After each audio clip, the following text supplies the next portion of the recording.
Like my colleagues have said before me, I was one of those ones that had been calling for this scrapping of the app for a very long time.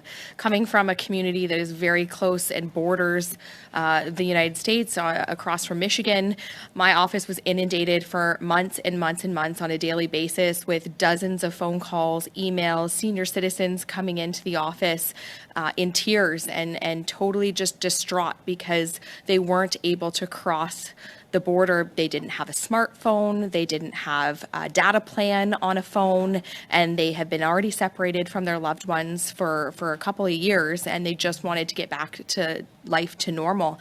And this app had devastating impacts on our tourism industry along Lake Huron, also along Mitchell's Bay. If I think about Wallaceburg, I think about Mitchell's Bay, Walpole Island, all the way up the St. Clair River through Sarnia, all the way along southern Lake Huron, where I represent. We didn't have boaters coming in the summertime like we should have because the app was a major impediment to them coming across. You don't have cell phone service necessarily out on the lake. People didn't have cell phones, like I said, with data when they're crossing the land border. So it was a very big series of frustrations for a lot of the people in Lambton, Kent, Middlesex, and our businesses. I witnessed many businesses empty at night, evenings on the streets of Grand Bend, which would be a booming tourist town full of people from Michigan, much like Niagara Falls, and there just wasn't the people there. And so, Mayor, I can sympathize with you for what your city has gone through. I witnessed the border lineups that were non-existent coming across through New York, going to from Buffalo over to Niagara Falls, and when there were only a few cars, it took an hour because people were having issues with the app, and the frustration is real. So I guess, I'd like to ask Ms. Potter a question. I know we've heard that the Canadian Federation of Independent Business is saying that, approximately 1 in 6 businesses are considering closing their doors even still because of the devastating impacts of ArriveCAN. So I'm just wondering if you could speak to any other instances or what you've seen from small businesses and the impacts of this app, and also just what the cost may have been to the small business industry, which is what most of our tourist towns are made up of, are very small independent businesses.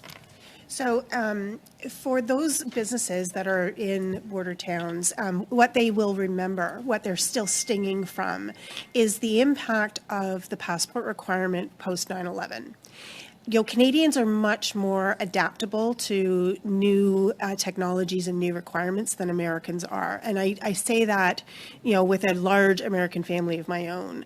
But the fact of the matter is, having a passport to go back into the United States prevented many Americans from traveling for 10 years.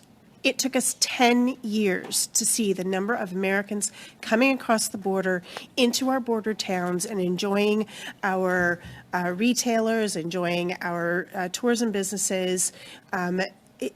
10 years. And this is what businesses are afraid of. They are afraid that they are going to see another 10-year lag, and they just can't afford that.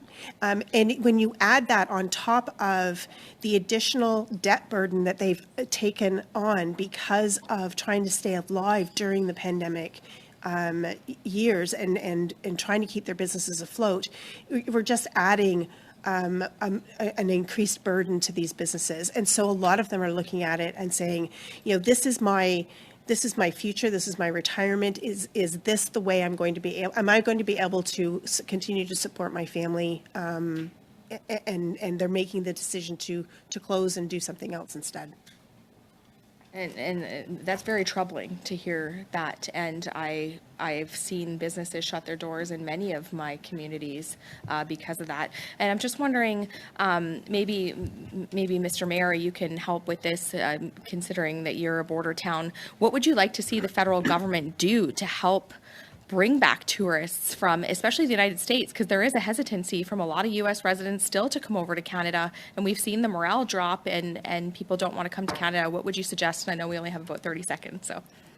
I think we need a major advertising campaign to the U.S. If us now removing restrictions is the best kept secret, it's not going to help us, and it's going to delay the recovery. So we need a major advertising campaign targeting the U.S. markets and international. Let them know we're once again open for business.